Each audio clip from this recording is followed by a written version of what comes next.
Всем привет! За долгие годы деятельности отечественного автогиганта народ давно понял, что у АвтоВАЗа нет цели делать качественные автомобили. Да и вообще, как таковые машины им вовсе не интересны, ведь продукция завода ими рассматривается исключительно с точки зрения получения прибыли. На фоне этого ходит немало разговоров о том, что предприятие погрязло в долгах и обмане. Ему грозит закрытие без возможности хоть как-то реабилитироваться. Руководство же все негативные заявления будто не видит и идет ва-банк. Новые модели, обновление Нивы, сотрудничество с китайскими партнерами, импортозамещение комплектующих, которых вечно не хватает для стабильного производства. Обо всем этом заявляют как об очередном немысленном прорыве в отечественном автомобильном производстве. Как бы там что ни говорил президент компании и менеджеры высшего звена, народ ко всем этим заявлениям относится скептически.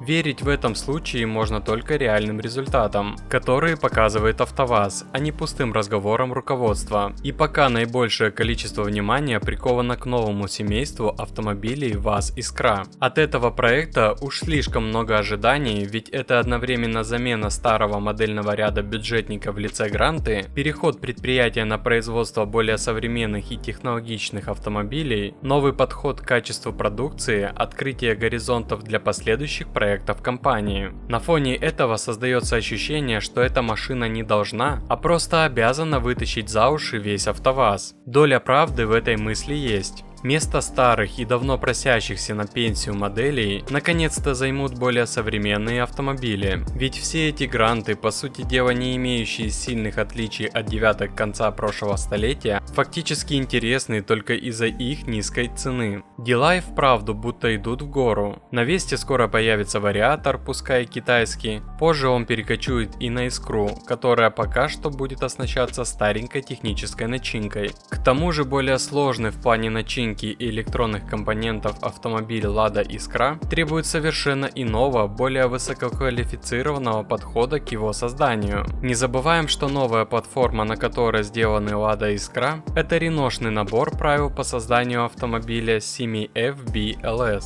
А уже это прямая дорога к развитию не только самого предприятия, но и всей отрасли. Еще один плюсик в карму АвтоВАЗа. По заявлениям компании, Lada Искра, как только полностью заменит семейство Гранты через 3 года, тут же станет самым бюджетным легковым автомобилем в России. Исключением в этом списке будет разве что классическая Нива, которую планируют выпускать минимум до 2030 года. Напомню, в семействе Lada Искра будет 3 автомобиля: седан, хэтчбэк и хэтчбэк-кросс. Судя по всему, седан будет одним из самых востребованных, эти машины уже вовсю обкатывают. Но не все так красиво и радужно, как поет нам руководитель АвтоВАЗа с заголовков новостных лент. И какой бы красивой и современной ни казалась новинка компании, лично я, как и многие другие автолюбители, склонны к совершенно противоположному мнению. Lada Искра скорее не вытянет за уши, с ней завод погрязнет по уши. Взглянем на это с другой стороны. Да, машина технологична и более современна, но уже сейчас сроки производства планомерно сдвигают на более поздние даты. Причина — нехватка компонентов, их просто нет куда брать. Отечественные производители нужные детали просто не производят, а закупать из-за рубежа возможности тоже нет. Если даже на заводе лакокрасочный слой ложится неравномерно, то что сейчас можно говорить про автомобили, привезенные в Россию через 3-4 страны? Не вовремя обнаруженные проблемы с кузовом могут обойтись очень дорого. Ремонт даже самой небольшой детали кузова вместе с покраской начинается от 10 тысяч рублей и выше. Не говоря уже о том, что любой кузовной ремонт значительно снижает цену автомобиля при продаже. Отличный способ проверить состояние кузова автомобиля самостоятельно, не прибегая к помощи сторонних компаний, это измеритель толщины покрытий Car-Sys Автоподбор. Сделано в России, город Омск. Работает по черным и цветным металлам. Распознает специальную магнитную шпаклевку, а также имеет индикатор цинка. Если на автомобиль поставили неоригинальную деталь, вы об этом узнаете. Диапазон измерений до 3500 микрон. Скорость измерений всего 0,4 секунды в турборежиме. Имеется функция автокалибровки, а также пожизненная гарантия и поддержка на русском языке. И что самое интересное, сейчас на Озон любой из толщиномеров от Car-Sys можно приобрести с хорошей скидкой. Если не знаете, что подарить мужчине, это отличный подарок.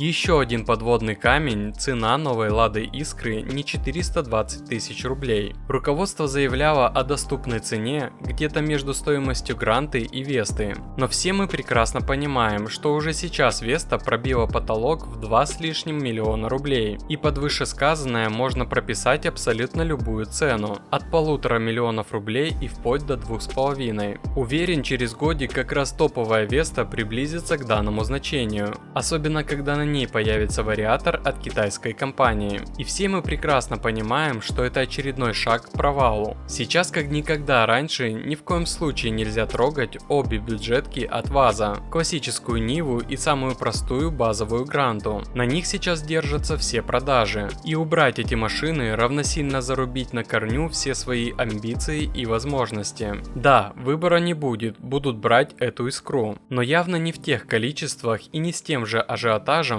который имеется вокруг Гранты, побившим недавно рекорды продаж. По факту убрать Гранту равно лишить народ действительно доступных и бюджетных автомобилей. Новая же Искра станет самой бюджетной только по той причине, что ничего другого на этот бюджет не будет, а класс машины не позволяет ее отнести к более серьезному сегменту авто. Машину начнут выпускать в конце этого года. Что из этого получится, покажет время. Конечно, многим хочется посмотреть на эту новинку вживую, но стать полноценным заменителем сверхбюджетной Гранты у новой Искры не получится. Это факт. Все-таки зарубежного в этой машине будет гораздо больше, а с этим у АвтоВАЗа до сих пор большие проблемы. Подобное уже проходили, причем совсем недавно, с Ладой X-Ray. Скорее всего, автогиганта за уши вытащит не новая машина, а очередные дотации и вливания из бюджета государства в пользу предприятия. И это самое верное заявление, которое не нуждается в подтверждении. Такое мы уже проходили, и на уме обо всем этом у многих маячит лишь одна мысль. Дело там не в моделях, не в качестве и не в ценах. На сегодняшний день руководство и высший менеджмент АвтоВАЗа занимаются распилом государственного бабла. Прежде всего надо разогнать эту шайку, а потом уже налаживать производство согласно требованиям настоящего времени и думать о заделах на будущее. А как считаете вы, сколько должна стоить Лада Искра? Пишите в комментариях.